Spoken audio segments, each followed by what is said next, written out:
Namaste. Good evening, everyone. So again, coming to the ninth episode today, and warm welcome to everyone. And we are just on time, and we will be starting. So just taking you through the last 8 episodes a little bit.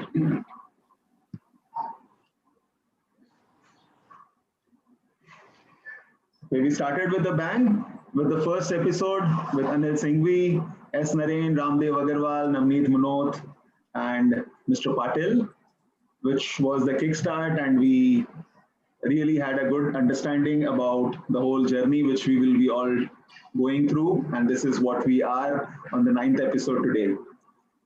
The second and the other good part about this is not only the volatility coaches, RVCC certificates, but also 27 IFA associations are partnering, and together this is a joint initiative.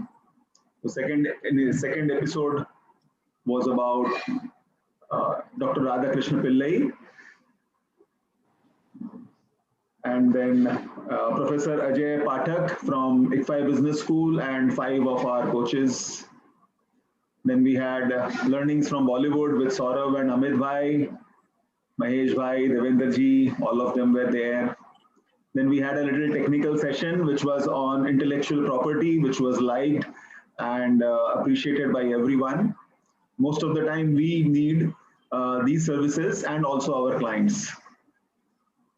And then this was again one of the most viewed episode, wherein all the children of our volatility coaches have actually presented. So they are all the generation next of Paresh Bhai, Shefali, P.N. Chaudhary, Mohtaji, and everyone. Huh? So this was really a super hit episode. Then we had a session on fundamental analysis with Varun, Pratik, and Sailesh Ravji. And then with Navratri and all the Ashtalakshmi there, all the 8 volatility coaches of our group, we had an amazing session wherein we understood how all of them are using their strength and creating their practices to the next level. The 9th one is Anita Kanbargi. She was not supposed to be there. She was not busy, but again, finally she was there. So we had all the 9 speakers.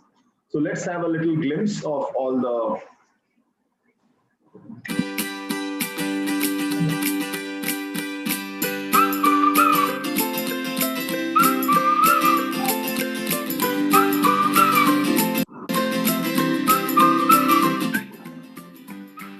coming to the business architecture, the core services we provide are mutual fund distribution services, while the parallel services that we provide are accounting, taxation, and bookkeeping.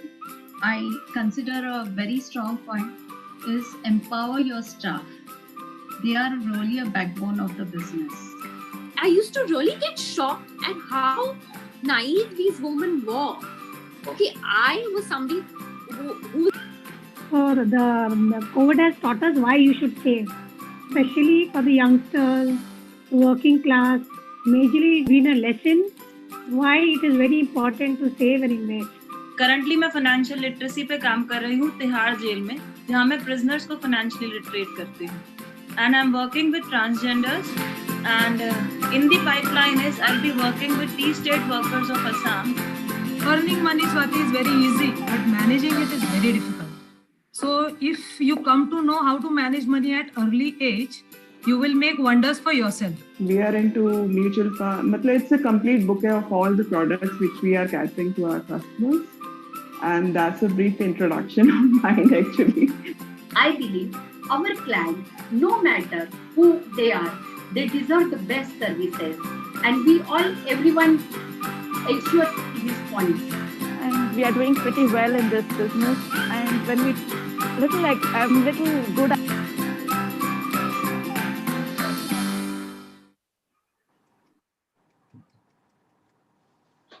So here we are with today. The theme for today is niche marketing or advisory. Again, it is very specific. Each one of us is blessed with a talent, and we have a talent to actually deal with certain type of people. But usually we don't emphasize more on that we are blessed with such a talent. And what we do is we just reach out to everyone, and finally we are in a process of not satisfying everyone. So, but there are few people, and all the three speakers today, they specialize in something which is very, very unique. They have been working with one variety, rather one type of client, okay, and that makes them special. They are specialized in actually creating leaders from the leaders. So how is that happening? What is it all about? Most of us have heard Sanjeev ji and Nitin before, because both of them like are working with either army or doctors. And today we also have Eric, who is again going to talk about how he is dealing with leaders. But again, today's session, the idea is the takeaway which we should expect is how we all can find our own niche market, how we can actually deal with that, and how we can influence them and actually give them best what we have, so that the connect is so strong that there is no one else in their mind other than what you are. So that's how it is. And we will begin the session with our first speaker of the day, a person who actually needs no introduction and has been there in this industry. AUM continues to grow, a well-known name not only in the city of Delhi but all across India. He's also on the board of RIAs, and there are so many other things, Financial Planning Board, and one of the most respected financial advisors, MFD. And so today again, everybody is in a dilemma that whether are we an IFA or a MFD. Again, so he is going to come up in his talk about the solution for this also, with the strategy, which is again, all of us may have read this book, which is on two different oceans. But again, so today we will be understanding how we all can actually implement that. So over to you, Sanjeev ji. Thank you for your presence. And I am sure that we all look forward to learn a lot from you. Thank you so much. Over to you. Okay, thank you very much. Thanks a lot, Kanakji, for inviting me here. It's my pleasure. And definitely, whatever I know, whatever I have practiced, I'm going to put it across to you with the whole aim that just by confining yourself to a very, very small segment, I would rather use the word tiny segment also, you can create a very satisfying and good, may I use the word profitable business if you wish to, right? So I will divide my, I will do a proper presentation and I'll divide it in two parts. First is what exactly is niche marketing, right? And secondly, how my company over the past 11 years, by the way, we complete 11 years tomorrow. So we've had a, 9:30 to about 3:15, we had a virtual get together of the entire company just finished. So how we have homed on to what Kanakji was referring to was blue ocean strategy, right? So here I'll, because I've got very limited time, so I will start with my presentation. Is this visible, Kanakji? It is, Sanjeev ji. Yes, yes. Right. So just 1 minute.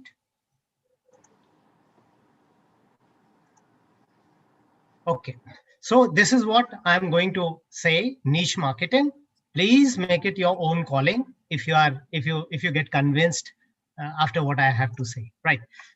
Please remember, less is more when it comes to running a more successful practice. It's not only me, it's not only my personal experience or practical experience. Lots of people are saying it. Why? Niche marketing is when you concentrate on a small and but specific and well-defined segment, right? And these niches, if somebody thinks that they are all over, they already exist, may or may not be so. You might have to find your own niche, right? As a strategy, niche marketing, and you'll find me using this word again and again throughout the presentation. in niche marketing, we are trying to identify our small pond, and we are wanting to be a big fish in that small pond instead of being a small fish in a big pond. That is what niche marketing is all about. Marketing gurus also call it as micro marketing. Micro does not mean that your business is micro. Micro merely means that you're trying to segment out those people who are your best, likely to be your best customers. That is what niche marketing is. It is all about being a generalist. That means small fish in a big pond, or a specialist. That means a big fish in a small pond. When you take a small pond, please also remember it could well be your moat, right? We've heard about this word moat. Warren Buffett is famous for talking about moats, right? When he chooses his companies. Now, this is the moat that I'm talking about in your own practice. People will do business with and refer business to those people they know, like, and trust. We all know that. I'm not writing anything which is very, very different, but you all have heard about or read the writings, the writings of Michael Kitces, right? Just see what he has to say. He says that lots of things will not be a differentiator anymore as the time passes by, right? Ultimately, people, the financial advisors, will have to find their own niche. The sooner, the better. Being I like this line very much. Being a generalist may bring a lot of prospects, but few clients. I'm very sure you all can make out the difference. While settling into a niche may narrow the field of prospects, but result in an incredibly high likelihood that clients will say yes and choose to do business, right? When you enter a niche, then your client conversion ratio just shoots up, because people think, and later on you'll also prove it, that you know all about them, right? That is what a niche is. Riches are made in niches. It takes time. It'll take time to be refined also, right? But how would you say that there is a segment of people who look at you and you only, or your company only, as the go-to financial advisor?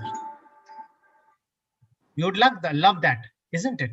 That is what niche marketing is all about. That is what a niche financial practice is all about. What we are trying to do in niche marketing, niche practices, is that we are trying to get out of competition. We are saying we are different. We are not the run-of-the-mill practice. When you come to us, we already know most of the things about you.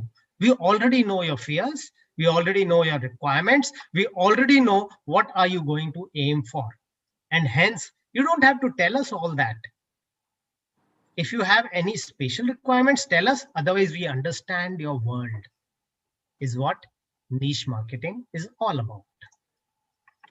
What does niche marketing hinge on? Finding a segment?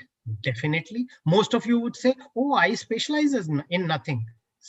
They will tell me, you were in the army, so you know this. Your niche was easy to make. What do I make? We'll talk about it. How do you identify a niche? I'll give you solutions also there.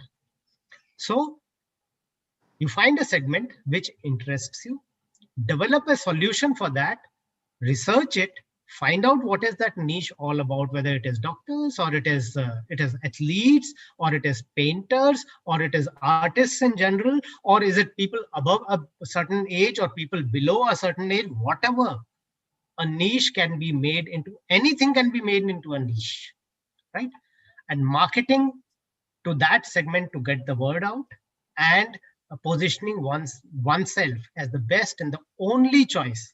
Only choice comes after a long time, but projecting yourself as the best for that marketing segment is what gets you going. Now, niche is not something, okay, you think there are going to be, 10 million people in India who are in that niche, so I take it. Please don't do it like that. Determine a viable niche for your firm and a niche which excites you. If you don't find a particular segment, let's say it's just the word doctor comes to my mind. If you don't find them interesting people, don't get into it, right? And of course, it should be profitable for you. If you target a segment where there's no money and there's no money to be made, probably, it could be simply a CSR activity and may not be a business worthy activity. In that niche, specify what is an ideal client for you. Later on also, I'll say this word. The way clients choose you, you should also choose your client. You should know the kind of client you want, and very, very importantly, what kind of client you just do not want. Learn to say no. Create a business and marketing plan. You don't have to fill reams of paper for it, right? But it has to be partly in your head and something on ground. So make a business and marketing plan. Determine a service level. The service level that you'll give, sky's the limit. But you can't give the sky to everybody. Ultimately, the time and energy spent on it has to be profitable for you. Choose and develop pricing strategies is very important. We all know that we have to price our segments. Develop client acquisition, engagement, management process. Where will you approach? Where will you go to? Where does that niche exist? Are they interconnected? Like in my case, I'm in the armed forces niche. I know they're all interconnected. So I have to be on my toes all the time. But then the advantage is, if a negative word spreads fast, a positive word also spreads very, very fast. So if I'm doing the right things, it spreads and spreads well.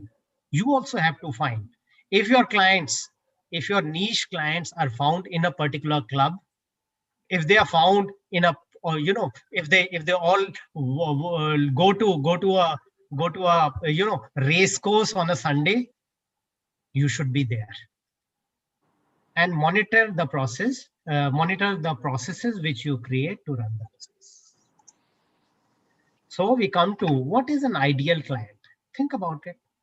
What should she or he be doing, be liking, be wanting, so that you yourself, as a financial advisor, as the go-to person, can become a part of his or her ecosystem. You have to become that. I am part of so many WhatsApp groups. I'm part of so many Google and Yahoo groups where my clients are also there. They are continuously watching what I'm doing, and I'm continuously watching what they are doing. It just keeps building up your intelligence. I won't call artificial intelligence. It just keeps building up your system intelligence, right? Ideal client, very important. What is an ideal client for you? Whose ethics, values, and manner of working matches you, right? The service level needs. If you get a lot of clients who are continuously demanding, and never ever satisfied with what you can give, not your ideal client. These are the kind of filters you have to put there. So you have to be very clear about your ideal client. What are the touch points you have to create? Are your clients the kind who just do not connect with you throughout the day and they connect with you in the evening? So your business proposition, your business service levels have to match that. Or are they the kinds who do not wish to be disturbed before, let's say, 10 o'clock and after 5 o'clock? You have to know all that. Your marketing methods should target the client. If you are trying to connect, suppose you make your niche of only retired people, 60 plus, 65 plus, and then you think you can connect with them through social media or WhatsApp and all, you might have a tough time to handle it. However, if with millennials, you want them to sign forms after forms, then you are barking up the wrong tree. Remember this. If you're not on social media, if you're not connecting through technology with millennials, then probably you need to change your niche. So please remember all these things. The 3 P's of niching: passion, population, product, services, which means what? You can define your niche. I'm giving you 3 suggested methods. Look at the passions of your of the clients, look at the population, look at the products / services that you can give and who needs it. Okay, I'll first go to this. Passion / hobby. You know, you could connect with the wealthy guys who are found in the golf course. Start playing golf, or if you play golf, you're already there. Wine enthusiasts, you should know what is wine about, and you should not mix up 2 wines, right? Or you should not speak their names wrongly, especially of French wines. Travel enthusiasts, so that you can talk to them, you can discuss with them why Scotland might be better than Switzerland, right? Pet owners / breeders. So you should not confuse between 2 breeds of dogs, however close they might be. Coin or stamp collectors, music lovers, plays enthusiasts, and many such things. This could be a very, very strong niche. So while you discuss with them their hobby, you discuss with them their money, their future goals, their future requirements also. Other side, on the second type could be, you could create your niche through people or profession. So I've listed out a whole lot of professions which could be there, and much more which is not listed here. So just see, could they be a viable niche for you? Could they be something where you could create your business on? Or if you don't have, start with it. Niche marketing does not mean having a niche practice does not mean you have that only. Try it out now. Try to distinguish yourself from the also rans, right? Who knows that sometime later, a few years later, you might just become a niche man, just catering to a particular group or persons, a particular type of people or profession, right? So, academics, non-profit organizations. I know of people who've created a full business with non-profit organizations, NGO kind of things. Families with children who have a specific disease. No, the special children, people have, in India itself, people have created the entire profession with the families of special children. Last one, armed forces, that's me.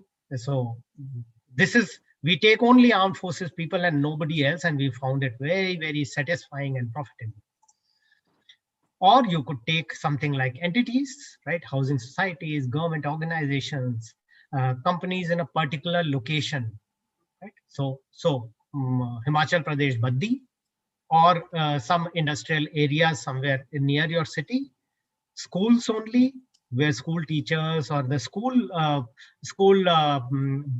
money as such, you can definitely make your business out of it. Institutes and clubs. So you could have these kind of things, combine them, do your mix and match, try it out, leave out something after some time, and go strong in something where you find that this is something that I would really love to do. Could be demographics, which I mentioned earlier, focused on age only, 60 plus, below 35, 40 to 50 only, when people are in their best, earning age and all that. Income, you could say, I don't accept anybody below. If you're coming to me with an investment less than 25 lakhs, I'm not. That's not me.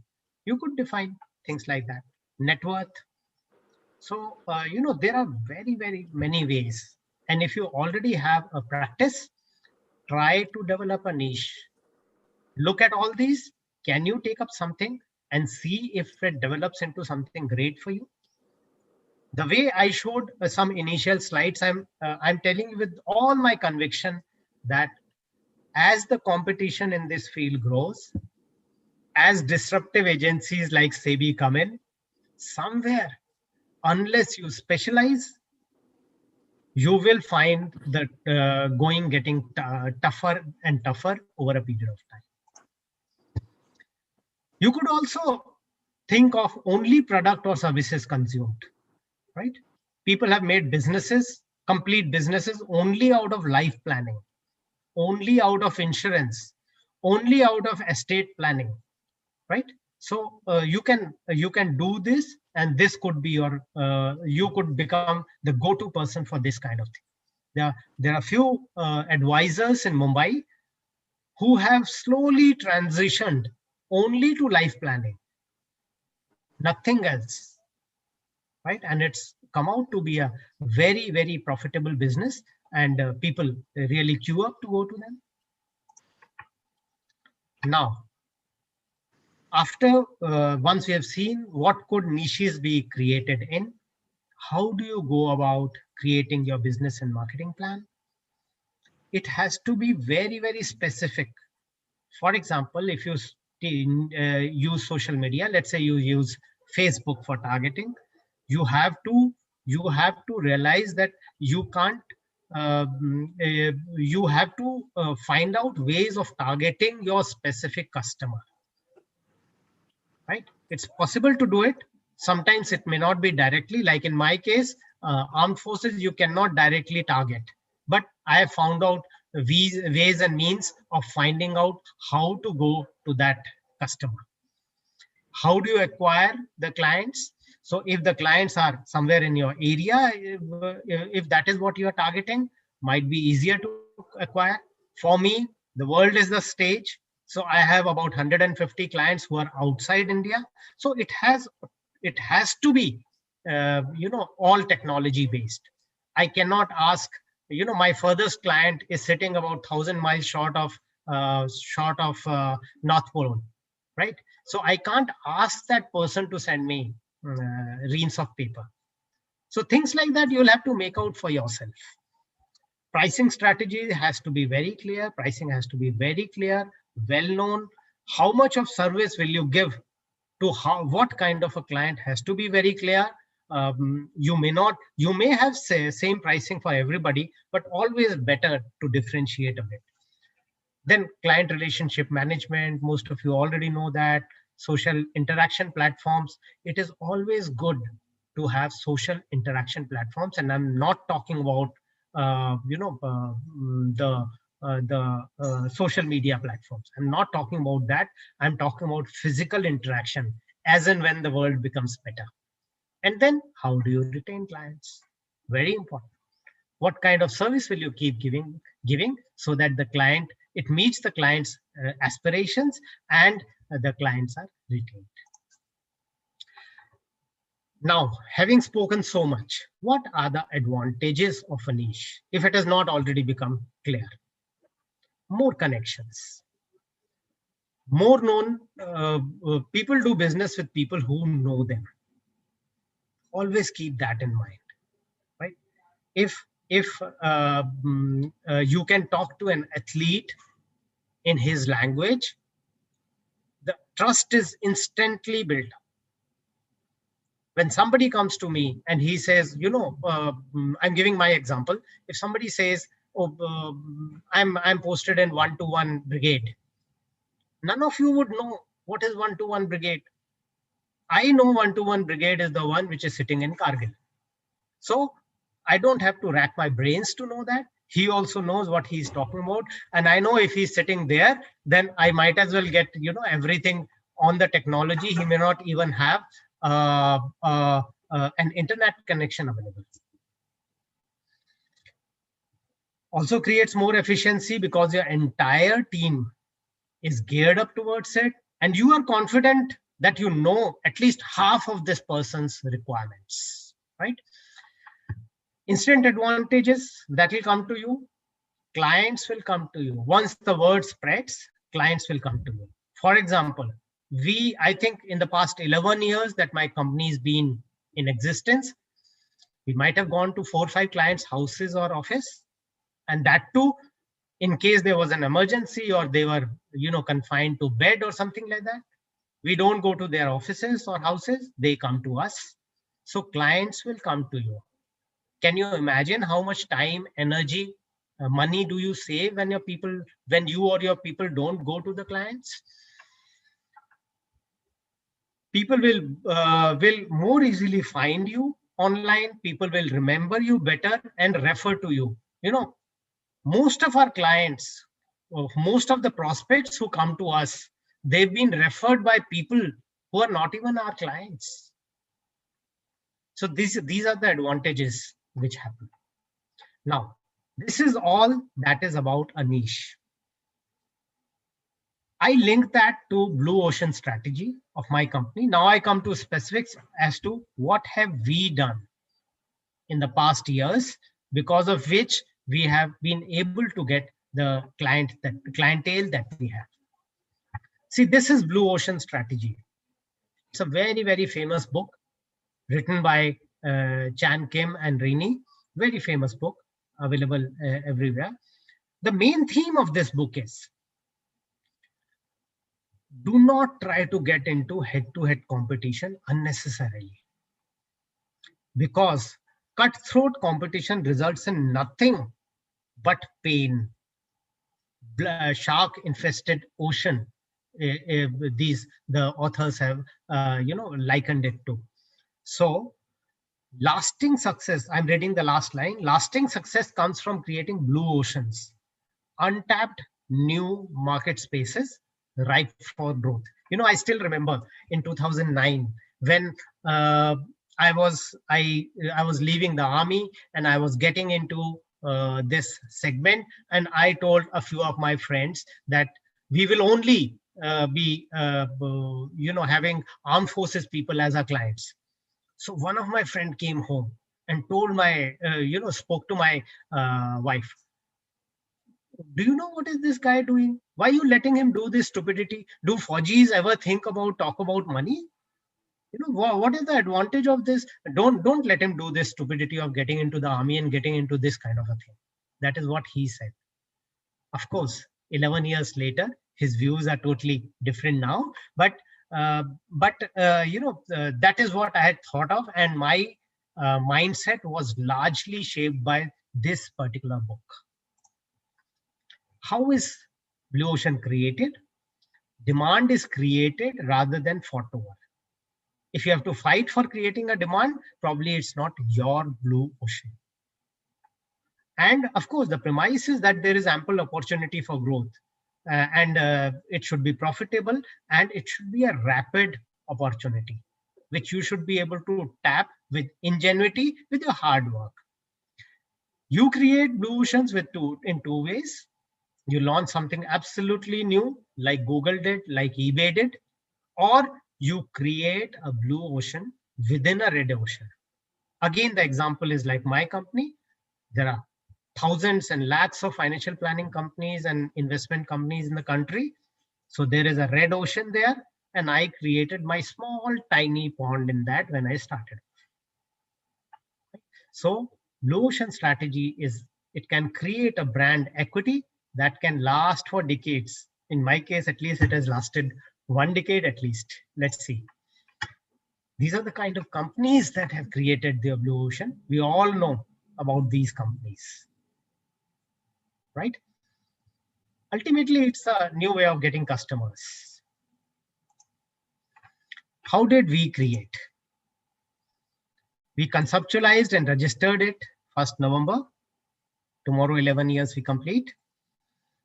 And right from the beginning, we decided that we will only deal with armed forces officers, their children and parents, close blood relatives. Even today, we don't even take the brothers, sisters, etc. of armed forces officers. So not to talk about anybody else. So first year, we were doing only comprehensive financial plans. So that is the kind of pedigree that we have, which we maintain till today. Of course, 1 year later, when all those who had got the financial plans made by us said, where do we go? You have to do our investments, also what you have recommended in the financial plans. So from next year onwards, we closed the next year with 1 crore of AUM because we started doing the financial products. The vision at that time was, we should be a big fish in a small pond. No red ocean, only blue ocean. Today, we have, my team strength is 39. We have 27 financial planners. Largely, most of them are CFPs, 7 operations people, 3 other disciplines, and 2 admin. We say that we are a knowledge-based company. We have huge amount of knowledge sessions conducted by hiring external speaker. Internally, we conducted, and those, so that people remain absolutely up to date of what is going on and what are they expected to do, supposed to do. Right now, it is largely mutual fund as investment product. However, we are rapidly diversifying into other products. We all our engagement with new prospects always start with risk profiling and financial planning questions, whether that person is going through us with a financial plan or not. If he or she is not going ahead with financial plans, then we talk about goal-based investment plan. But we definitely try to wean the client away from returns, from mere markets. We talk more about what do you wish to do, where do you wish to go to. Right now in my company, I am the individual RIA. My company is MFT. This was an allowed model so far. Now with the latest amendments that have come, we have already applied for corporate RIA, and I don't see any reason why we should not get it. We, for years, like I became a RIA, individual RIA in April 2014. So for the past 6 years, I am an RIA. So we have a special, separately identifiable department and division, and we exactly know how to work as an RIA. So I'm very eagerly looking forward to being a corporate RIA, so that I can cater to the entire clientele that we have without any kind of what do you want, confrontations in the mind of our clients.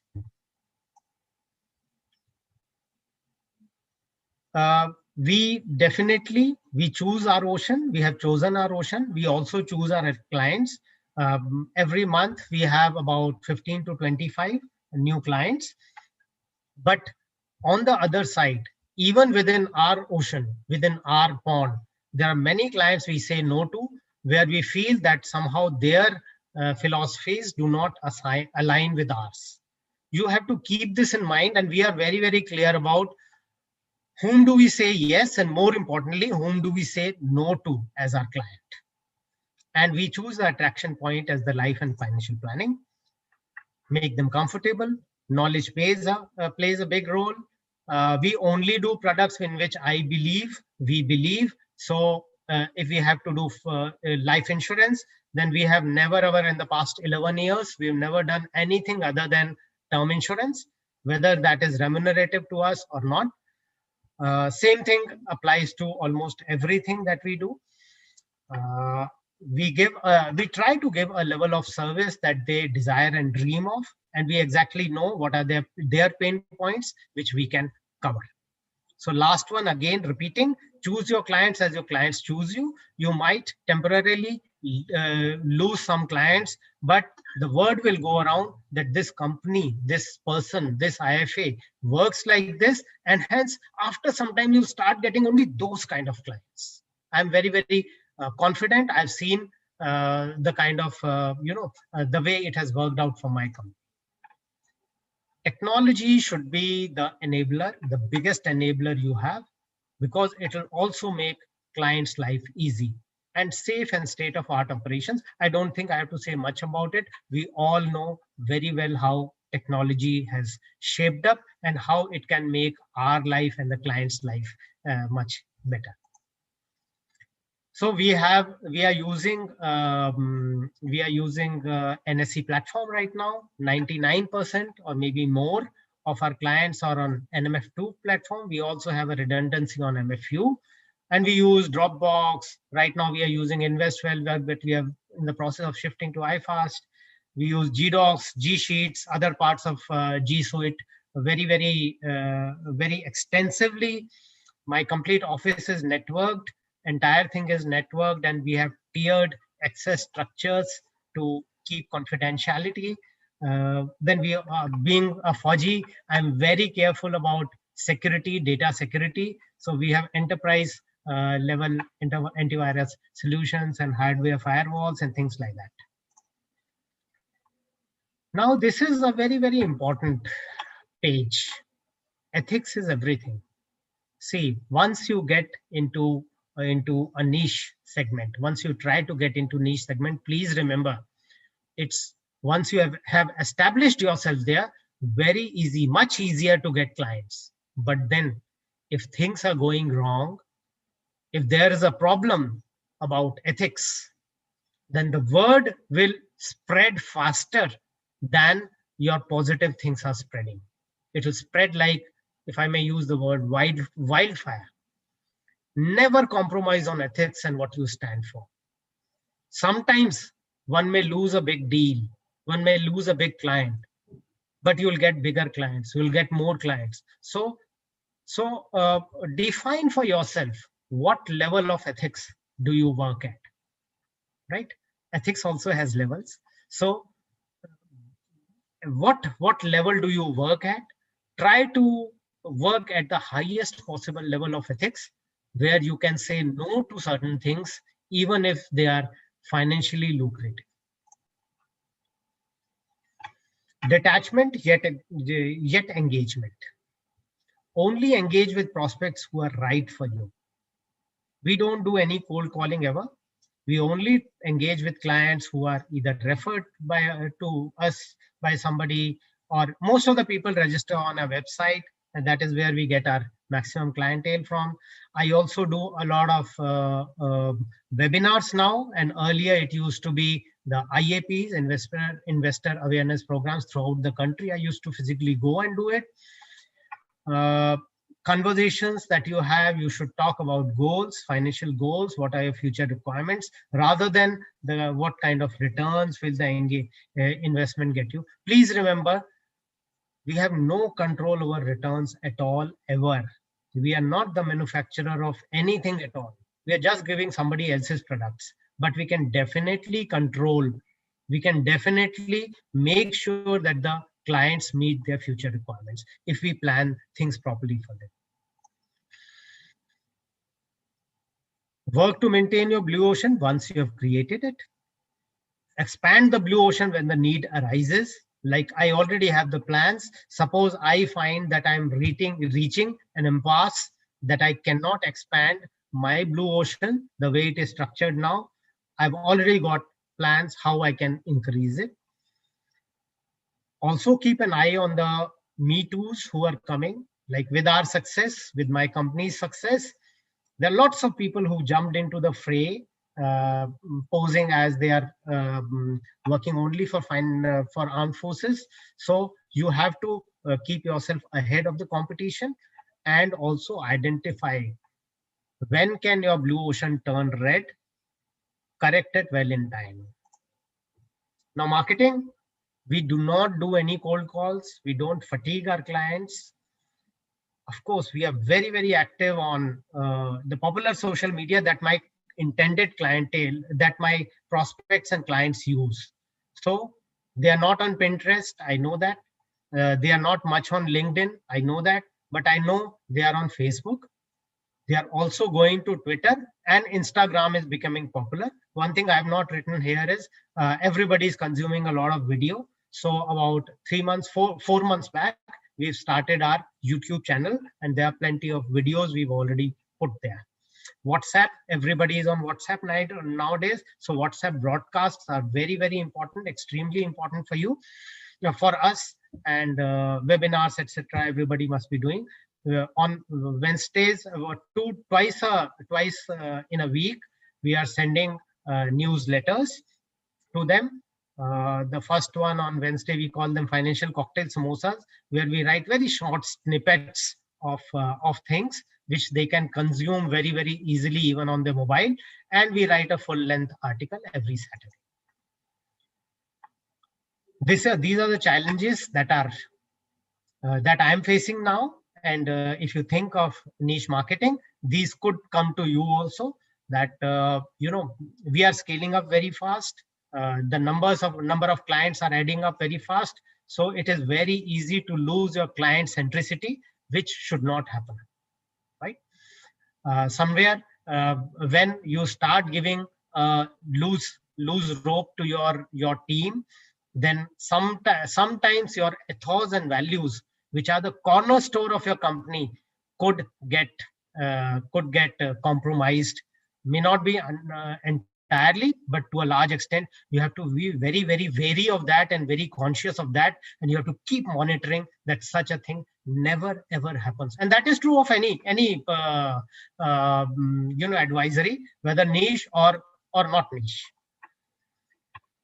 HR aspects as your team goes is very important. In fact, if I were to say what is my biggest challenge today, the biggest challenge is HR right now, to manage the attritions, to manage the aspirations of people, to where they would definitely any day prefer a name like Bank of America and Anand Rathi to Hum Fauji initiatives. So I have to keep managing it. How do I manage it? We keep ourselves tuned to the aspirations of the people, of my team members, and we keep bringing in more and more new things and keep giving them more liberty to do things. And I keep giving out from my end so that they feel that they are in control of things. And of course, the salaries have to be good. These are the kind of Eureka moments we get when your niche with which you started, they become a reality and it starts working. Of course, my high moment was when I found one day in 2017 on 26 January, I found my face on one of the Republic Day tableaus.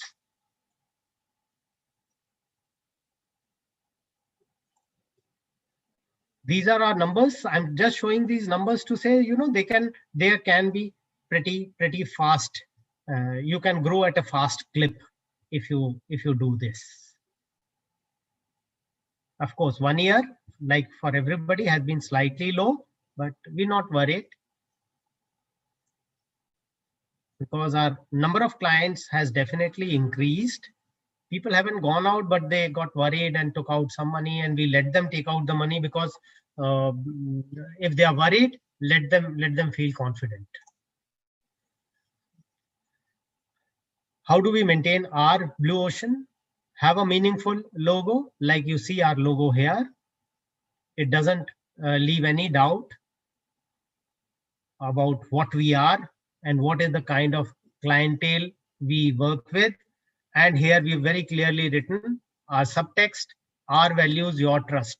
So it only means that, your trust has to be there. We will maintain our values. See, just remember this point. Good ethics is a good business proposition. There is no doubt about it. My 11 years of experience says that.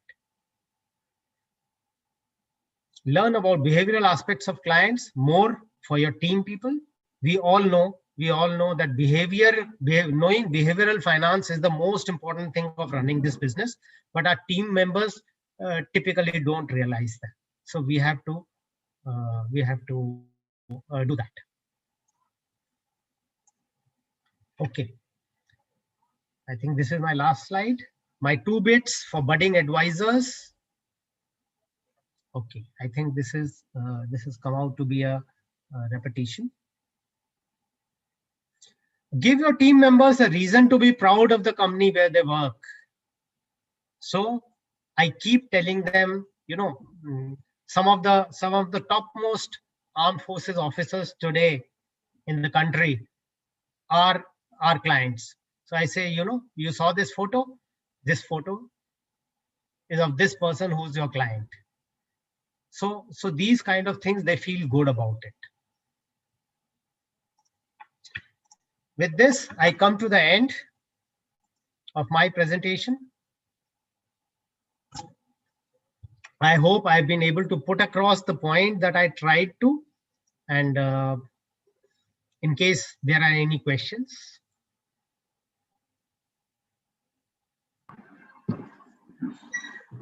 super presentation. I think Sanjeev ji, you had an amazing flow, and it seems like you preempted a lot of questions also in the minds of people, and you already had captured it so well. So Thank you. really, Thank you. really amazing and very interesting and very in depth, must say. Thank you very much. We have some time. Maybe if some of you have some questions or what is that which you all liked, you all can write it in the chat box. What is one takeaway which you all think that you should be implementing from now onwards in your practice? I think that is very, very important. The moment we just pen it down or we write what is the learning, and one thing which I will take away from this whole session, I think that gets registered. So I urge all of you to just write something in the chat box so that one thing, yes, blue ocean, niche marketing, but what is that one thing which you will implement from today? That is very, very important. हम लोग sessions तो सुनते हैं, बहुत सारी चीजें, knowledge, सब कुछ जान लेते हैं, लेकिन हमारे लिए उसमें क्या था? What specific one thing is that which is we as a person, as a MFD or as a financial advisor, we will be doing it. So if you all can write that, I think that will be the best way to tell thank you to a person who has prepared such a beautiful presentation. Learn to say no. Just have one question, Kanak, to Sanjeev ji, which I can't resist but ask. Is Sanjeev ji, there must be a lot of people right now who are listening to you, जो आपको सुन रहे हैं, और उनके mind में है बहुत दिनों से, महीनों से कि they want to get into niche marketing, specialized marketing, and they have been working with possibly a couple of very, very strong segments. But I've seen, having spoken to a lot of advisors, they don't know what should be the immediate first step, and what I understand from your conversation is it's been a journey for you. It's not that overnight. Of course, you came from an army background, so must have been very clear for you. But for those people who are not so clear yet that किस direction में जाएं, उनके लिए crisp पहला step, first step क्या होना चाहिए आज के बाद? देखिए, are you talking about a set of people who already जिन्होंने पहले ही identify कर लिया है अपना segment, or are you talking about those who are yet to get into it? Both, possibly. Okay. Some people may have already identified broadly but have not been able to move forward. And some people, after listening to you today, will get inspired. So for both. See, it is very, very important. When we talk about a niche, when we talk about a specialized segment, it is very important to know that segment. लोग आपके पास क्यों आ रहे हैं? Somebody has written that I should speak in a mix of Hindi and English. So I'm now, transiting to that. So, लोग क्यों आ रहे हैं आपके पास? आपके पास इसलिए आ रहे हैं, आपकी niche segment वाले लोग इसलिए आ रहे हैं because they think that you know them, you know their life. But if you don't know, then somewhere the cover will get blown. So it is extremely important. जैसे अगर आप teachers, you find, wherever my office is, there are lots of schools around, and that presents a huge opportunity. In fact, it presents a huge opportunity because schools have a lot of money, teachers have their own earnings, and then there is a full-fledged, a family connected to them, and then there are the children. Could be hundreds and thousands of children who have their parents connected to them. So you have ready-made markets there, but do you understand the way their psyche works? School ki management ke paas jaate hain. Do you know what are their pain points? Do you know what are their cycles of revenues that come to them or do not come to them? ये सारी चीजों की background आपको बड़ी अच्छी तरह से करनी पड़ेंगी, so that when you go to them, you are talking their language rather than trying to make them understand your language. जब आप उनकी भाषा में बात करने लग जाते हैं, तब बात ये हो जाती है, अच्छा भाई ये तो हमारे ही आदमी है. And that is where the relationship starts. तो सबसे पहले आपको niche marketing में अपने segment को inside out पता करना बहुत ही जरूरी है. एक शब्द है जो बहुत ही commonly यूज होता है, empathy. I think Yes, that's what I learned from what you just shared. I think you have, जो मैं इतने सारे words में कह रहा हूँ, आलोक जी, you have put it in one single word. Thank you, Sanjeev. That was very helpful. Yeah. Friends, with this, we come to the lot of things. Some of them, like even Mr. Yezdi Daruwala, जो कि नागपुर से belong करते हैं, he mentioned that he is now going to create his own niche after your session. And what he has written is he's only going to work with medical representatives. So that's really, really very nice. Okay. The only thing I will say here is that please also see the financial viability of that niche. Yes. Right? So if you feel that there are adequate medical representatives, देखिए आपने सिर्फ आज का नहीं सोचना है, आपने ये सोचना है कि अगर आप आज अकेले IFA हैं, तो क्या आपका ये निश, जब आपकी कंपनी के अंदर 1000 लोग होंगे तब भी ये निश चलेगा कि नहीं चलेगा? If you don't think big, big will not happen. If you think big, big will definitely happen. So niche has to be continuous, it has to be rewarding, it has to be profitable for you long term, in the long term. Very good. So thank you so much, Sanjeev ji. It was really, really a good learning as always with you. And this is again a digital thank you to you from all the associations and from and this whole program is again done in association with the Business Line. So thank you very much for the session, for the lesson, and above that, good inspiration for all of us. Thank you very much. Thanks a lot. Thank you very much. Grateful to you. Thank you. Kanak, Eric just a message saying he's reconnecting in 30 seconds. He just got some Wi-Fi issues. So maybe by that time.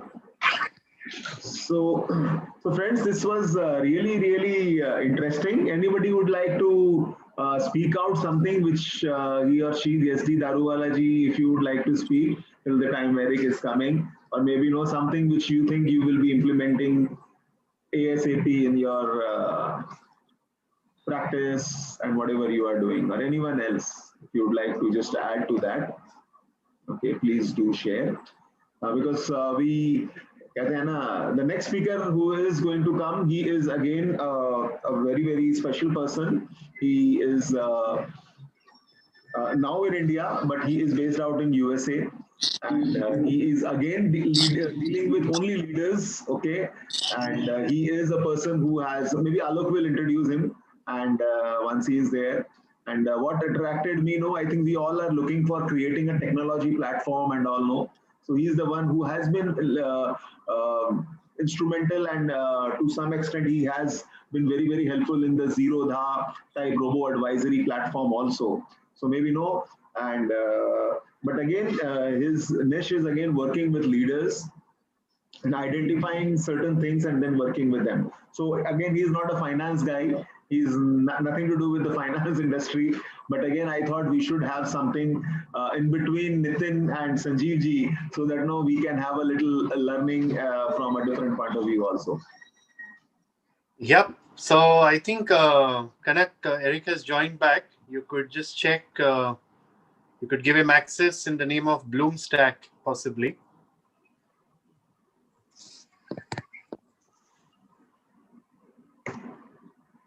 No, he's not there. Yeah, he's there, yes. Yeah, you could just change the...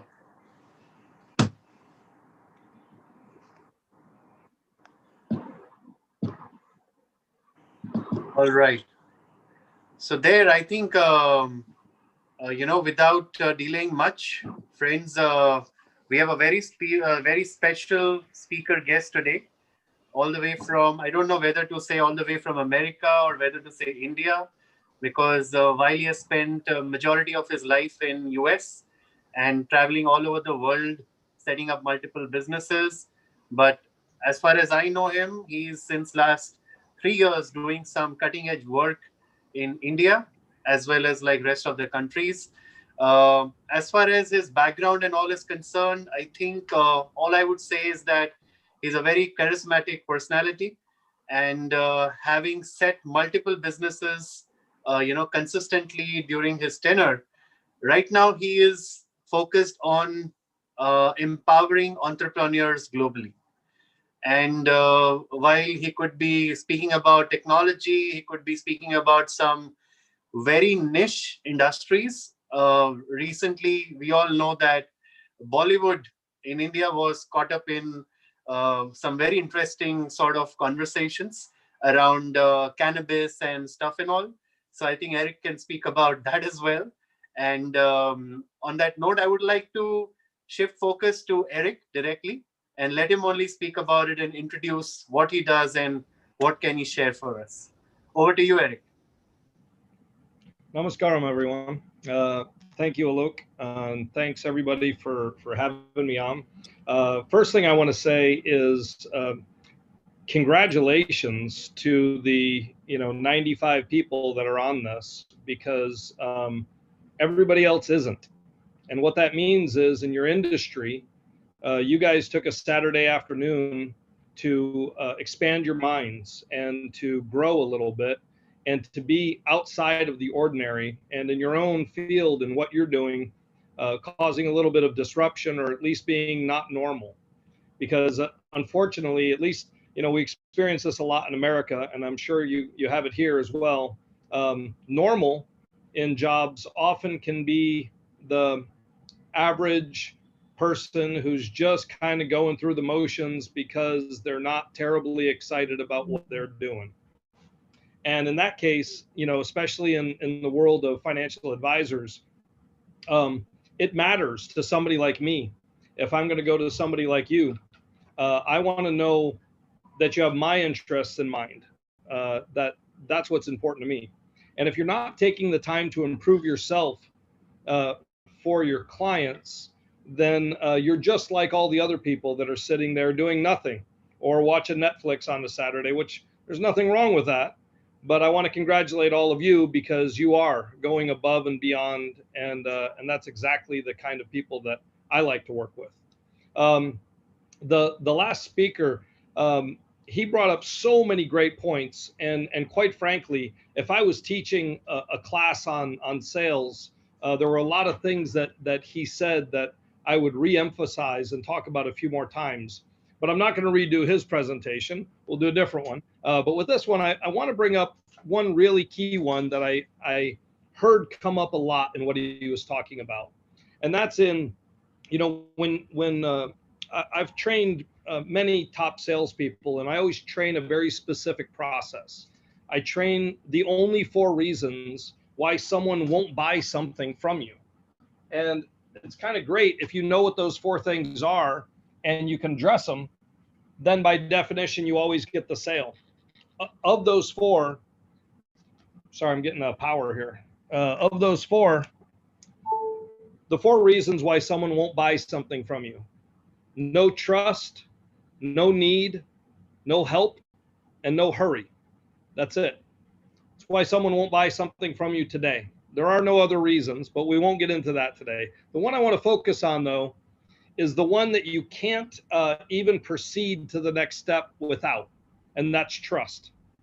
So one of the points of niche marketing, and one of the great values of it, is that it has a tendency to bring trust along with you for the ride. In trust, there's an old saying from a very famous sales trainer, Brian Tracy, who said, people don't care how much you know until first they know how much you care. So although in a niche, we might know everything there is to know about a particular topic, the Army, I know everything about the military, I know where everyone is stationed, I know all these things. But if I can't first convey to the person that I'm talking to the fact that I truly care about their situation, and I use that knowledge specifically for their benefit, they really don't care how much I know, let alone what my profession is or all these other things. So one of the great powers of niche marketing is kind of this old adage of killing many birds with one stone. And if you can go in and not only find a marketplace, but find a way to help that marketplace, because maybe you're not the topmost expert in military strategy or military spending, or even the lives to help the recruits. But what you could become is a master networker within that world. And when they need someone who does boot shining, you know that guy. And when they need someone who handles this, you know that person. There's a guy that's become pretty popular here in India among kind of the millennial entrepreneurial crowd. His name is Gary V, or Gary Vaynerchuk.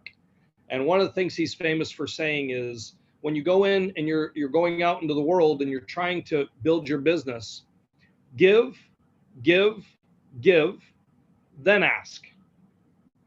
And this bit of advice is an amazing piece of advice. One of my favorite things about this country is, and I can never remember the phrase. I'm sure some of you can help me, but the English translation is something like "guest is God." And every time that I visit someone's house in India, this is the way that I'm treated, and I'm immediately put at ease, and I'm immediately I feel welcome and I open. This is an amazing thing, and in your practice, as you're interacting with your clients, you can carry this forward. They are your guests in your office, and you can treat them that way, including giving some of these bits of wisdom that you're learning in any particular industry. So one idea that I like to share is the methodology, the actual, when I've given lots of talks to entrepreneurs and people and groups, and I've been to a lot of talks, and my favorite talks were the ones where I could come away with something very, very specific, something that I knew it was a tool or something, a tactic that I could put to use right away. So I'm going to try and give you a couple today. Here's one of them. When you're considering building trust with a new client, our last speaker talked about the 3 P's of a niche, and that was your passion about that niche, the population, the people that share things within that group or community, and then your products and how those address that. Well, there's 3 C's for trust, and those 3 C's are commonality, credibility, and competency. And these are the things that you build immediately in a niche. So for example, we're going to talk about me for just a second so you know a little bit more about who I am. Alok introduced me as someone who loves entrepreneurs and has done a lot of work around the world. I've been an entrepreneur for over 35 years, started my first company over 35 years ago. And I've done a lot of things. I've done a lot of things in a lot of industries, from my first venture in the world was prepaid legal insurance. My next venture was animals. And by the time I was 17 years old, I owned 2 pet shops in Fort Lauderdale, Florida. My first technology venture was in 1993. Me and my partner put in the first virtual reality systems at Disney World in Orlando, Florida. And I've done a lot of different things, from mixed martial arts, live sports shows on television, to building enterprise resource planning tools for industry and bespoke software for all kinds of business operators.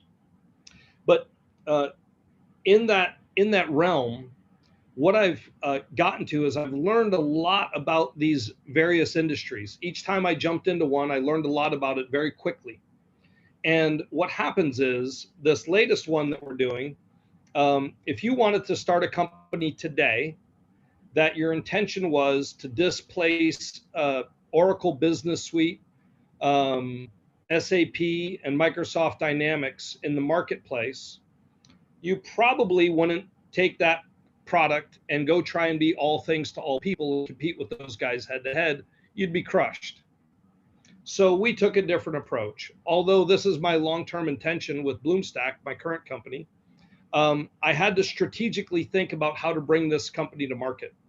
Now, the first client that we built the product for was a company that makes in-ear monitors for very famous people like Lady Gaga or the Rolling Stones or these big musical groups, Beyonce and the like.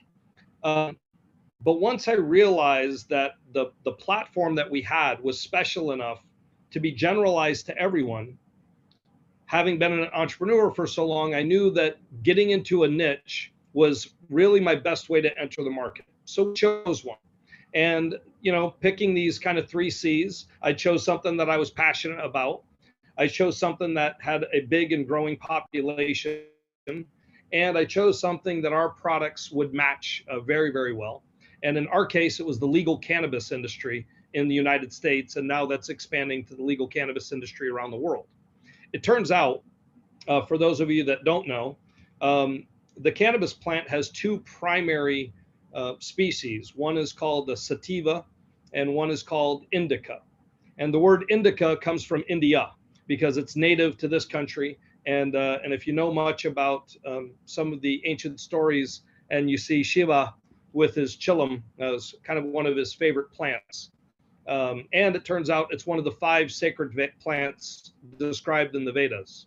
So this plant, which has amazing benefits, has been demonized by the West, by the United States specifically. And now that they realize that they can make a lot of money from it, now they're legalizing it again. So in this space, though, what was important when I jumped in only a couple years ago, now I'm proud to say that I've been enjoying the plant personally for many, many years. And I highly recommend it as a medicinal and otherwise wonderful thing to add to one's health regime. But very specifically, about 2.5 years ago, I made a business decision to form a company that was going to specifically address this industry. And doing so, I had the luxury of getting to choose my path in advance. And I had the luxury of 30 plus years of starting companies to not make some of the many, many, many mistakes. Excuse me, I'm getting a call. And I just kicked me off. There we go. Am I back? Luke? Good. Okay. So in deciding this, and this is the part that I'd like you to take away, I had to specifically know what to do to make Bloomstack an expert to our future clients. The very first thing that I did was started attending trade shows for that particular industry. Turns out in the United States, there's some very large trade shows. At those trade shows, I walked around and I learned everything that I could, specifically sitting in workshops. And I'll tell you one area that I've always found is a great workshop to always attend is any place that's an investor workshop where they're talking to people spending money, because in those workshops, they always give a great current picture of what's going on in the industry. So they always talk about what the opportunities, kind of SWOT analysis, strengths, weaknesses, opportunities, and threats for investors to consider. This is an incredible area of information about the niche that you're going in. Now, to be clear, I'm telling you a story of hope because besides smoking marijuana, I knew virtually nothing about the industry itself 2.5 years ago. 2.5 years, I'm now seen as an expert in the industry. And it can happen very fast. Now, this brings us back to the 3 C's of trust. How do you do this? Number 1, commonality. So with the last speaker, he talked about this idea of knowing someone from a specific brigade and being able to instantly communicate that he knew where this brigade was stationed. This becomes the second C of the 3 C's, which is competency. Someone who knows an industry will be competent about what the people are talking about within the industry. They'll know the nomenclature, they'll know the verbiage, and simply through showing the language. And I'll give you a quick example. I'm going to prove to you right now that I am an expert in mixed martial arts. And I can tell you this because with Brazilian Jiu-Jitsu, the efforts that are considered with the people that have really launched that fighting style in Brazil, the Gracie brothers, were some of the first UFC fighters to submit other fighters that were much larger to them in the industry. Now, this is very different from the ground and pound techniques that are being used in other camps, like ones out of Las Vegas, where their focus is much more of a stand-up fight, that they take a lot of the techniques from boxing, but then they use it when they go to the ground mixed with Brazilian Jiu-Jitsu. Now, I'm sorry for those of you that don't have great English language skills. Maybe that just sounded like a bunch of gobbledygook. But for everybody else that at least understood my words, what you probably find is you didn't understand some of the concepts I was talking about, like taking people to the ground, or ground and pound, or stand up versus mixing with BJJ, because you're not in that industry. Now, if I'm a financial advisor and you're a financial advisor, and we're talking to one of the top guys in the industry, as soon as I start talking this way, even if I've never punched a punching bag in my life or stepped a foot into a gym, and if you have no idea what I'm talking about, I promise you, he's going to have more trust in what I'm saying next than he will with you, even if you know way more about financial advising than I do. You see, because that's not their specialty. Their specialty is what they know. And again, nobody cares how much you know until they know how much you care. Now, another very famous saying that I love from Zig Ziglar is that in life, if you just help enough other people get what they want, you'll never have to worry about what you want, because it'll come to you naturally. As ye give, so shall ye receive. And this goes back to Gary Vaynerchuk's give, give, give, ask. Now, when you give a gift, this is a very particular transfer from one human to another. And I would just implore all of you that when you give a gift, give it as a gift. A gift means no expectation of return. So if you learn something about a particular niche that's valuable, maybe it's contacts, maybe it's information, maybe it's a new tax scheme that you know is going through your Congress that's going to affect the people in this niche. Share this openly and freely and with a good heart and goodwill, without any expectation of return. Because I promise you, this is a natural law of energy. What goes out will come back. What goes up will come down. And this is your opportunity to take advantage of that. Now, specifically, when it comes back to trust, those 3 C's of commonality, having something in common with the person you're talking to, it could be as simple as you're from their town. The second one being your credibility and your ability to understand what's going on with them. And oftentimes, as the last speaker talked about, even having clients already in this industry. So if you have a name brand client that's working in this industry, it works just like this. Bloomstack is a brand new platform that we launched only 2 years ago. Would you trust this platform? This is the first time you've heard about this platform on this call. Would you trust it to run your company or run a bank? Wow, maybe not. But now if I told you that Zeroda is using the same exact platform to do over 1 billion transactions a day on their ledger, on their general ledger, and sign up 1 million accounts a day to run on the same exact platform, now would you have some trust in it? The difference is your perception of the competency of me and what I'm talking about and the platform. So competency is the third key. No one's going to trust you if they don't believe that you're competent at what you're doing. But sometimes this is tricky in a niche that maybe you don't know a lot about.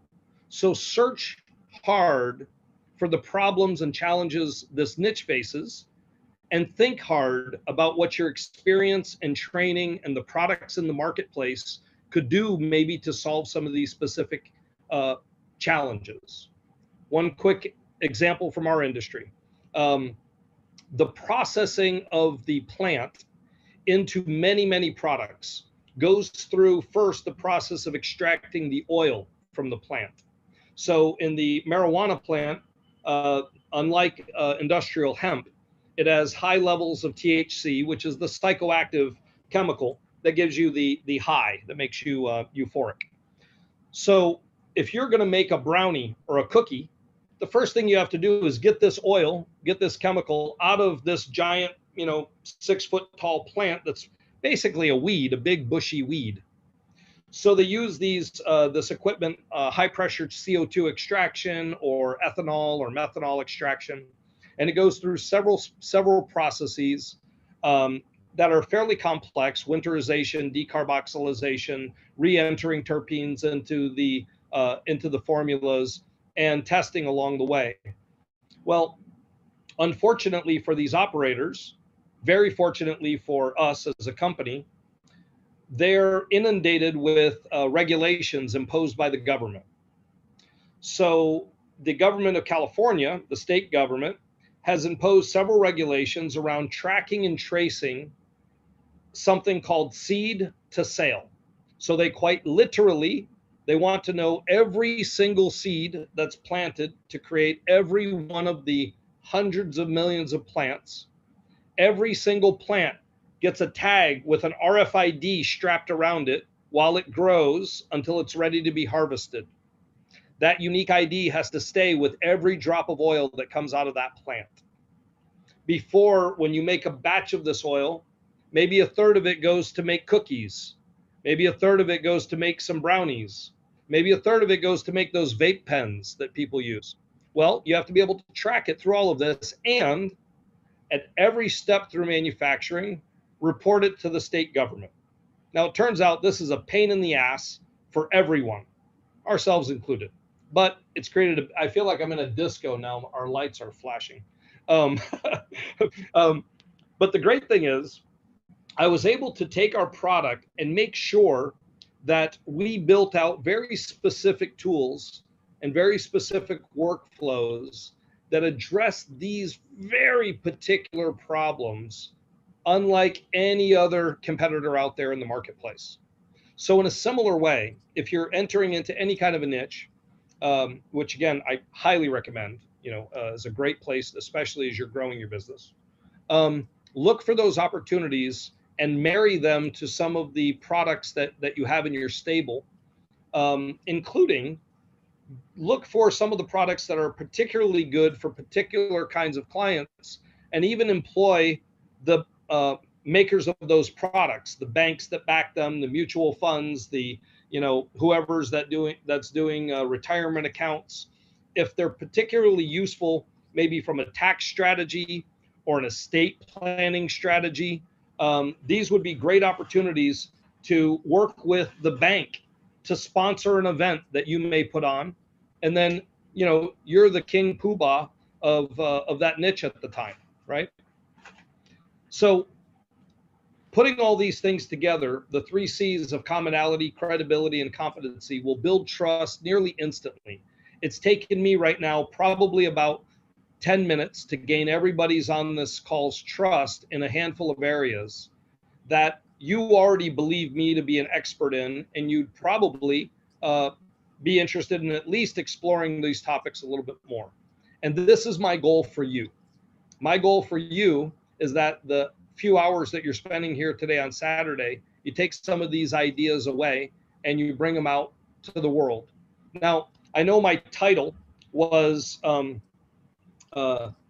be able to, what it's like to talk to leaders.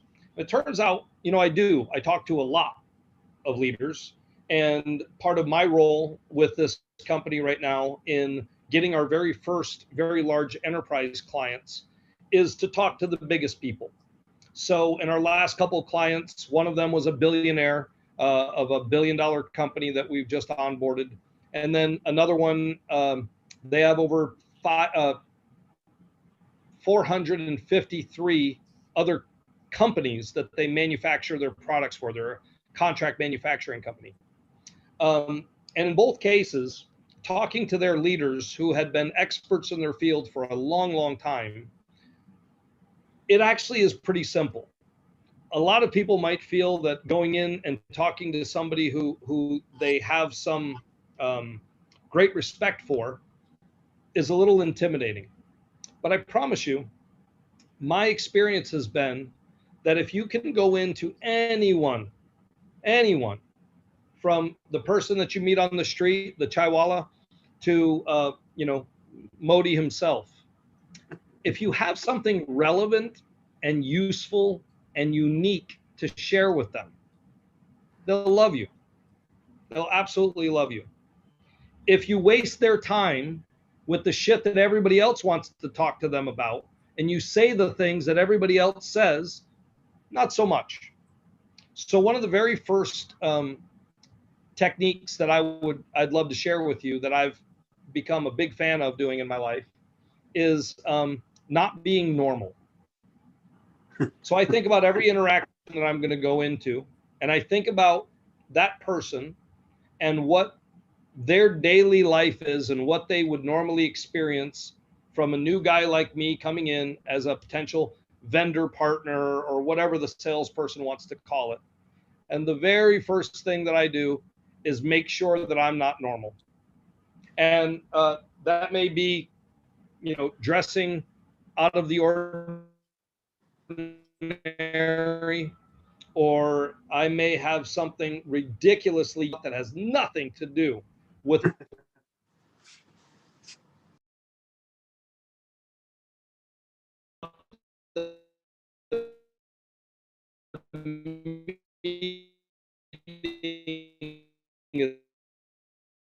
is about. I think there is a lag, Eric. We are. There's What some the meeting is about. I promise you.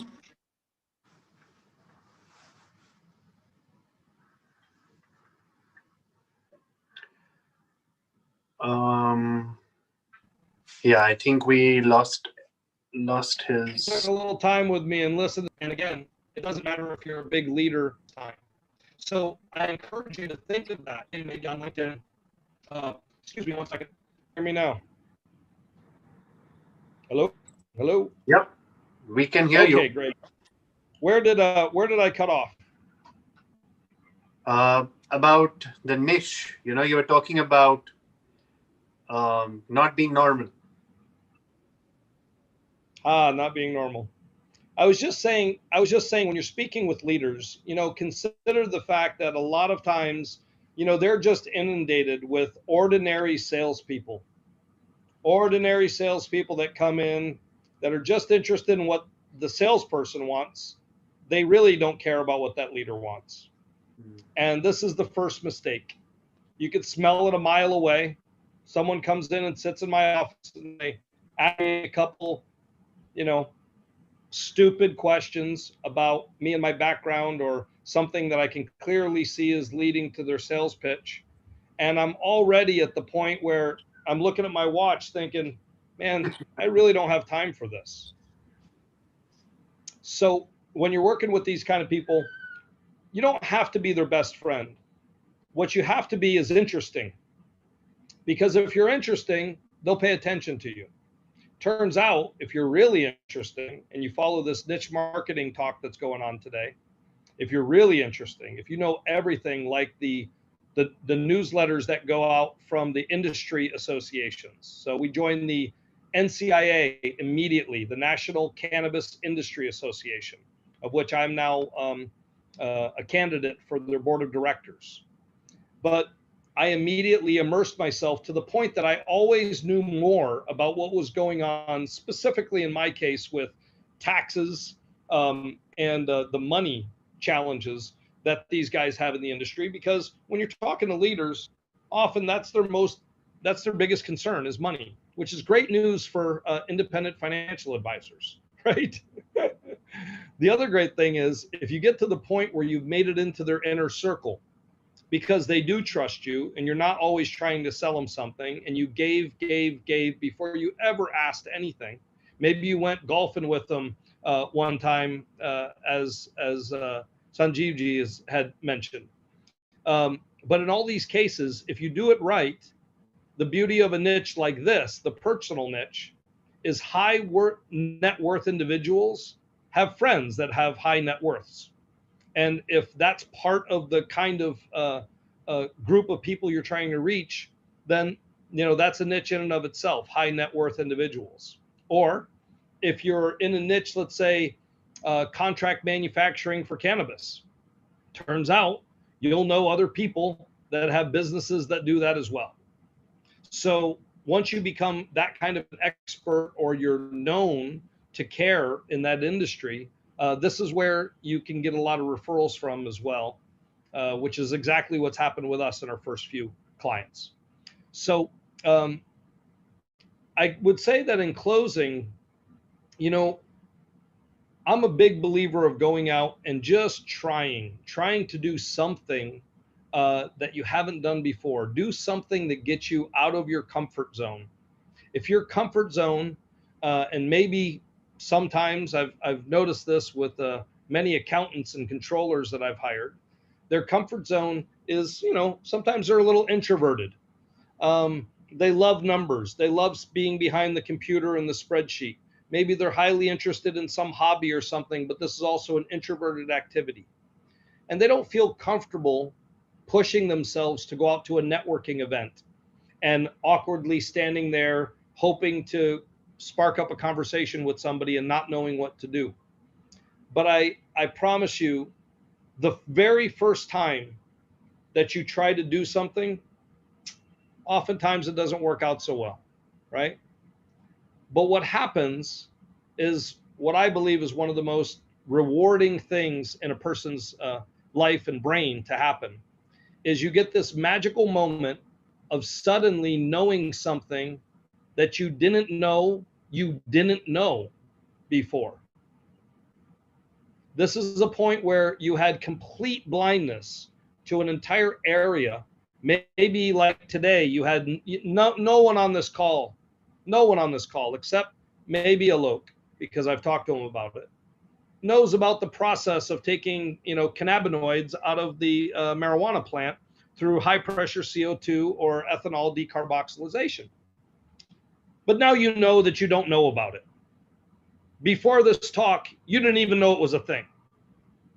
So by getting outside of your comfort zone and going out into these groups, or at least in this COVID world, it's much safer for the introvert to jump online and get involved in a group remotely. But be active, look for things, take some time to go see what else is happening and what challenges other people are having, and share in these groups. You'll very quickly become recognized as somebody that's interesting and worth reading and listening to.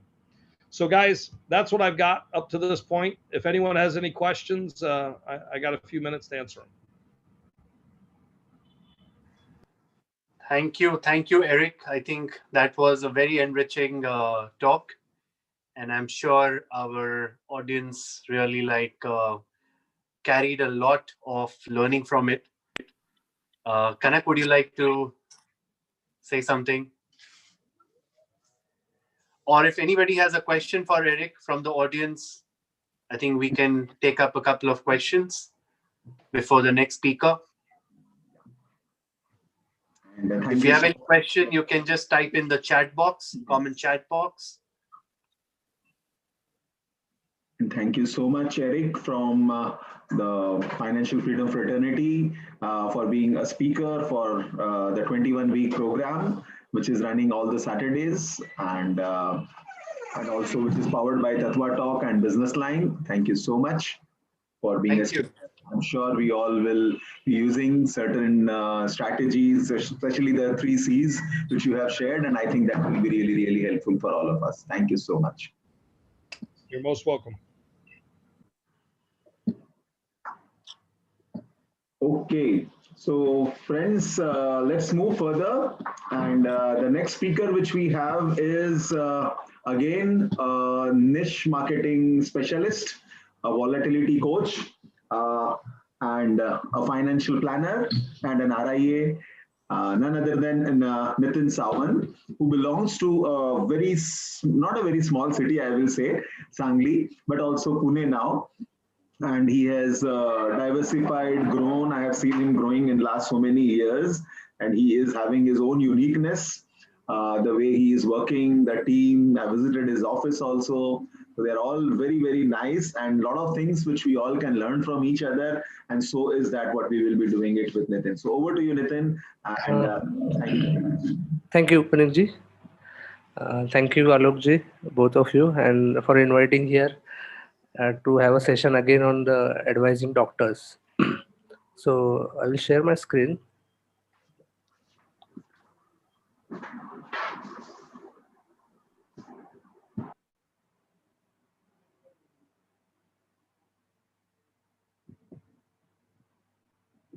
Hope you are all able to see. Yes. Okay. Thank you.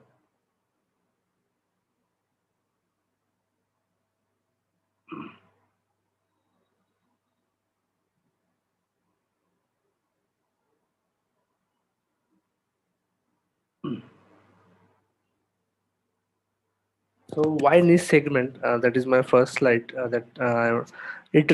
So my Hindi या English, which language is most of the comfortable? So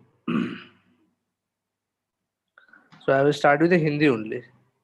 Mix is good, Okay. but English is important. You will have Okay, great, sure. So the topic is for given me is advising doctors. That is my niche today. So मैं थोड़ा सा background दे देता हूँ कि how we started. I started my practice in 2008 after completing the MBA. So the objective is to stay at my native place with my family.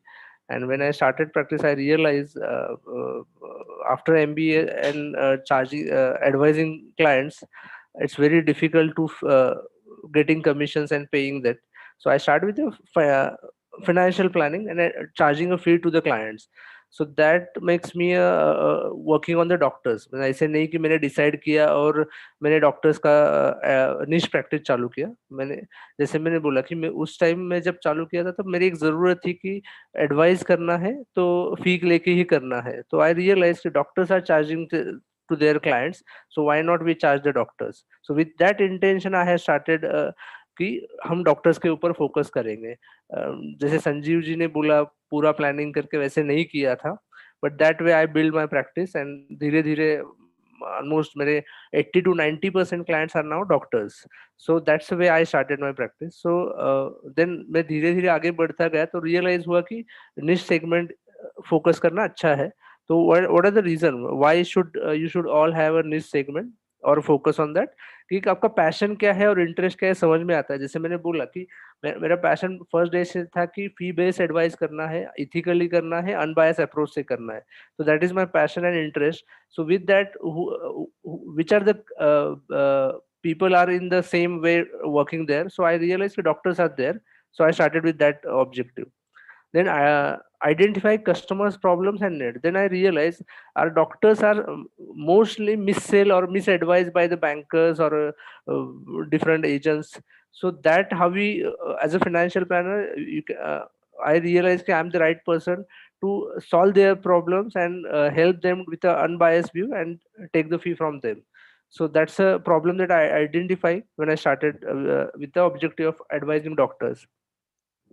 So research the competition. When I realized कि most of the doctors के पास कोई जाता ही नहीं है या गया तो एक advisor कोई नहीं जाता है. So I realized there is no competition in that market with a unbiased approach.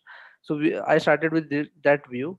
Define your niche and its probability. जैसे संजीव जी ने बोला था कि profitability है क्या नहीं है वो आपको देखना जरूरी है. So वो niche जब मैंने start किया तो I realized that doctors are not like a businessman or a service guys. They are just they make money and they invest. So there is only one option they have. So I realized that they don't have option to invest with us. So they will definitely need a financial planner or an advisor with an unbiased approach. So with that I define my niche and profitability. As we all know कि Covid की वजह से अभी सिर्फ एक ही business चल रहा है डॉक्टर्स का. So all have good money and test your product or services. So I have tested this with visiting more than 100 doctors himself at initially stage कि आपका सर्विस आपको जरूरत है क्या और रिक्वायरमेंट है क्या. So this I have tested this product कि मैं एडवाइस कर सकता हूँ क्या नहीं. So this way you should also have a niche and your why should be clear. Why this segment? So how I do my niche marketing? So मैं IIP करता हूँ. More than 100 IIPs I have done with taluka place से district place तक. IMA body से local doctor body जो रहती है वहाँ पे, and with objective of awareness करना कि क्यों फाइनेंशियल प्लानिंग जरूरत है, how it beneficial to you, वो सब. सो और कैटेगरी वाइज भी किया है. MBBS का अलग किया है, BMS लोगों का अलग किया है, डेंटिस्ट लोगों का अलग किया है. Then I have written a book on the doctor's financial life planning. So again एक marketing का tool है. Write article in local magazine and paper में लिखता हूँ मैं, मराठी में लिखता हूँ local newspaper में. Your slides are not moving. I think it is only one first slide. Are you changing or it is only Yes, one? yes. Are you able to see how to? No, this is only the first slide which is there. Okay, I will just start once again. Now, yes, okay. Yes, yes. So how to do niche marketing? मैंने बोला कि आपको IIPs करना जरूरी है, local doctors body रहती है, IMA association रहती है, तालुका लेवल पे रहती है, डिस्ट्रिक्ट लेवल पे रहती है. मैंने कैटेगराइजेशन किया था MBBS, BMS, डेंटिस्ट. देन मैंने बुक के बारे में बताया, राइट आर्टिकल एंड रेफरेंस. सो आज के डेट में ऑलमोस्ट मतलब last since 2019 we have stopped any IIP activities more do.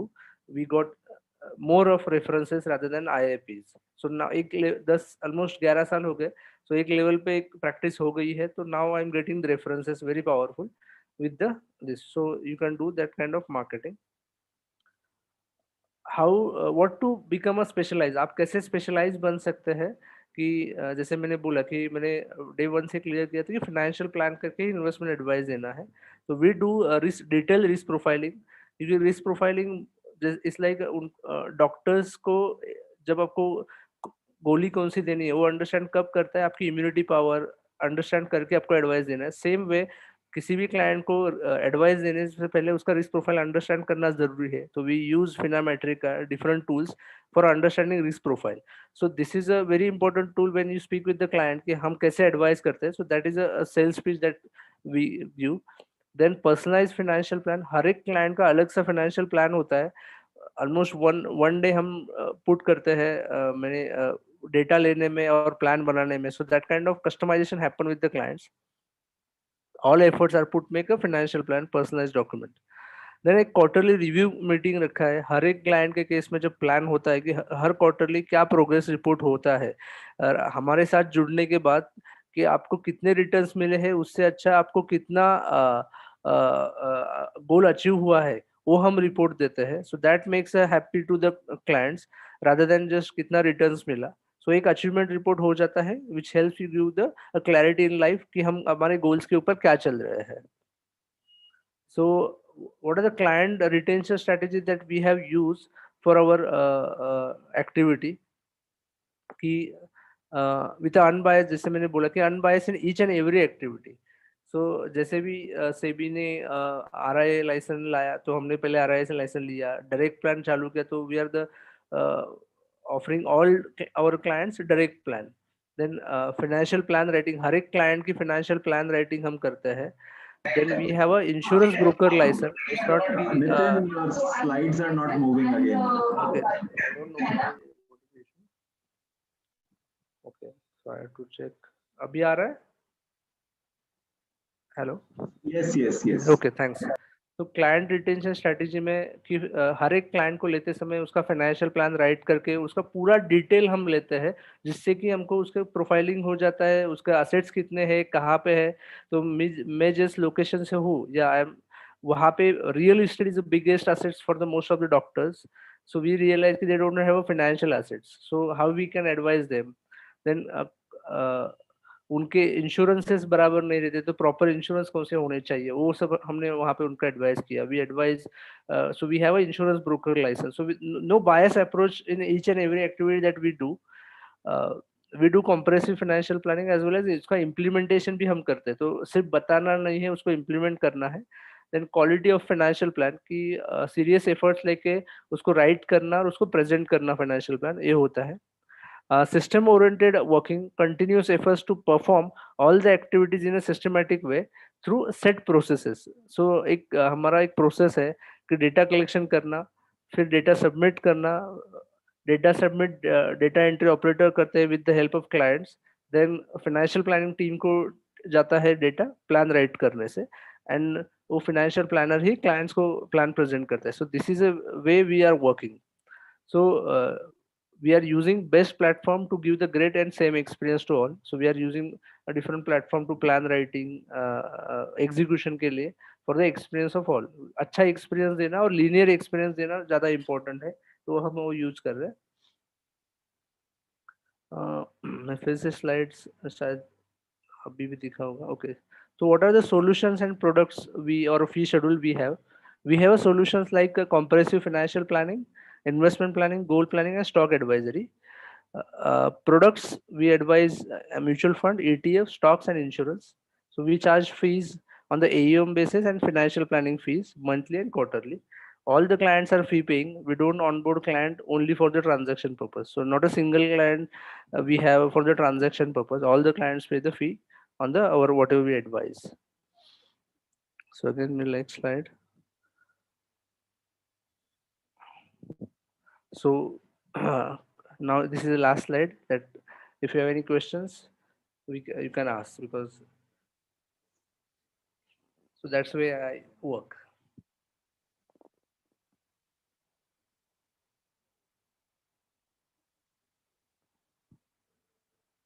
Friends, so any question you have, you all can ask him. You can unmute yourself if you wish to. I have enabled unmute option, so that if you have a question, please ask Nitin, and it will be really nice. Yes, sir. Good evening, Pankaj this side. Hi, Pankaj.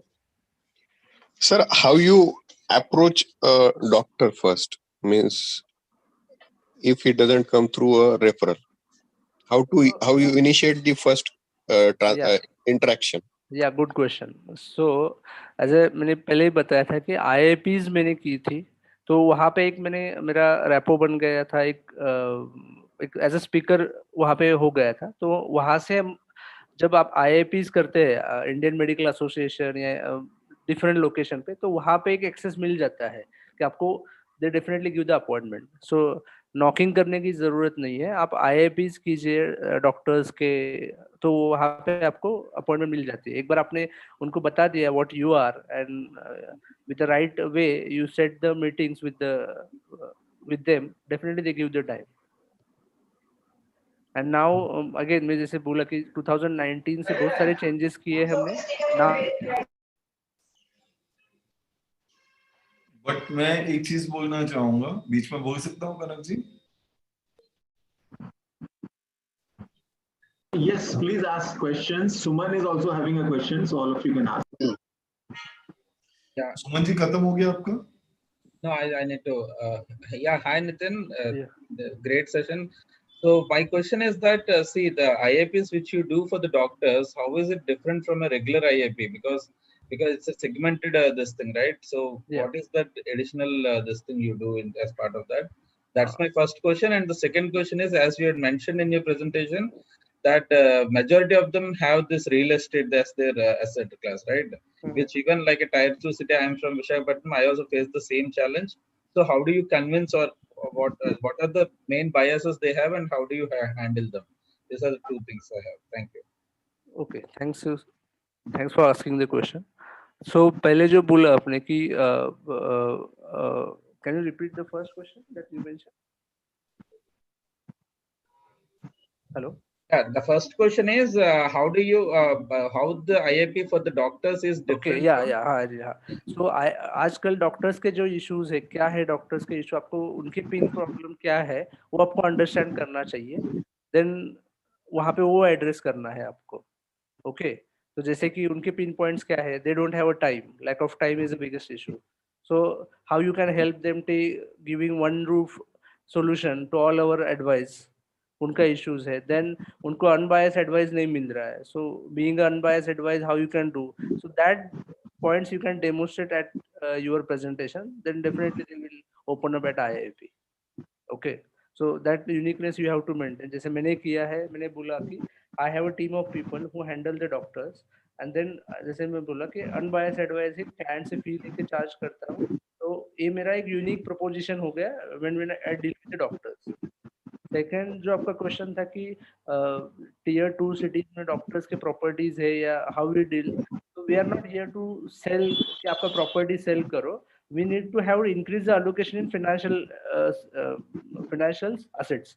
That's the only way. And second, that you realize them कि now you are not making good money in the real estate or not returns अच्छे नहीं आ रहे. So what you have to do? You have to increase the allocation in financial assets. But that way you can deal with the real estate. Hope you are clear. Yes, thank you so much. Thank you. Nitin sir, can I ask one question? Sure. Nitin, from what I understand that you have this fee-based model, right? Yes. But you also mentioned that you have some brokerage or whatever. So is it fee plus commission-based model?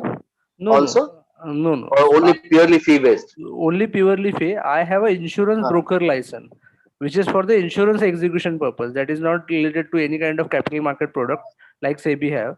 Okay. So when you give them insurance products, you don't get a commission. That is what you're saying. We get the commissions, but again, insurance brokers is like we are not associated with one single license. So we have all general insurance company license. We have exactly. So you have a broad-based insurance.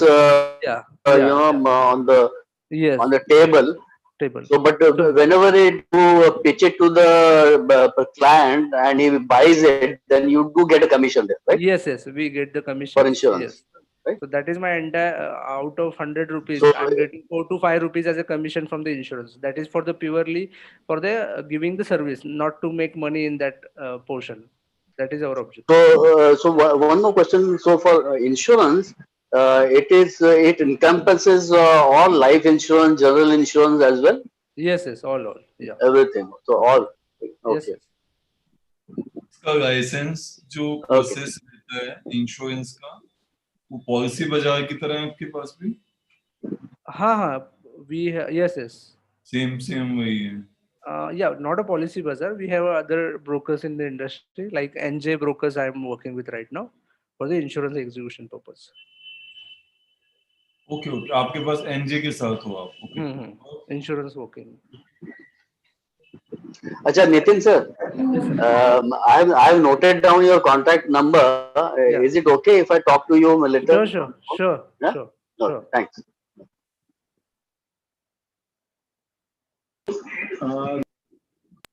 Thank you so much, Nitin. Yes, sir. For sharing. Kanakji, can we have Nitin's number on the chat box or something so that we can contact him? Yeah, I will put my. Nitin, please share your chat number. So thank you very much, Nitin. Yes, thank you, sir. And friends, this has been again bigger thanks to Business Line, Tatwa Talks, and all the IFA associations, and especially all our volatility coaches. So friends, next week will be the 10th episode, and I think that is again going to be in line with today's episode, and a very special one, because we will be talking about MFD or RIA or both.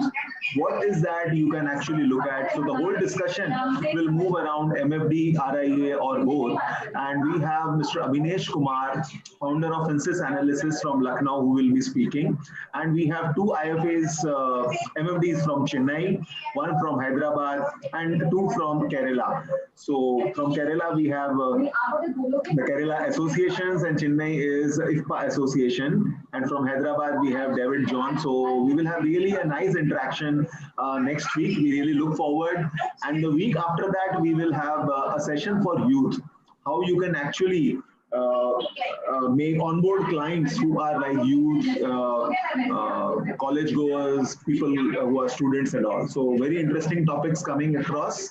So look forward to